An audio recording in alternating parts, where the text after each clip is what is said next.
আমি কারো জন্য এতটা কাঁদি নাই, আমি আমার এই নওজোয়ান শহীদ শরীফ উসমান হাদি রাহিমাহুল্লাহ তাআলা তার জন্য আমার চোখের পানি যেটুকু পড়েছে। আমার শায়েখ আল্লামা মুফতি মুশতাকুন নবী কাসিমি, আমি তাকে দেখছি বাচ্চার মতো অজরে কাঁদছে। একসাথে ভাত খাইতে বসছি, ভাতের থালার সামনে পর্যন্ত হুজুরে দেখছি কাঁদতেছে। কয় মাওলানা, আমি তো ছেলেটারে ভুলতে পারছি না।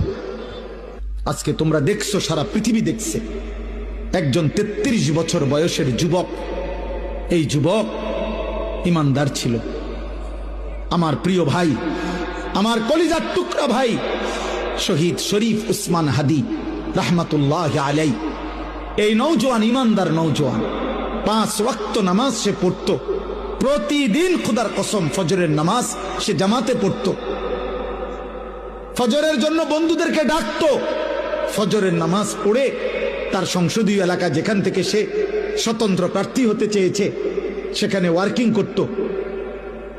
যেদিন গুলিবিদ্ধ হয়েছে সেদিন তো সে জুমার নামাজ পড়ে আল্লাহকে সেজদা দিয়ে মসজিদ থেকে বাইর হয়েছে। এর কিছুক্ষণের মধ্যেই সে গুলিবিদ্ধ হয়েছে। সে হাফেজে কোরআন ছিল, তার বাবা আলেম ছিলেন, তার বড় ভাই আলেম, সে মাদ্রাসার ছাত্র ছিল।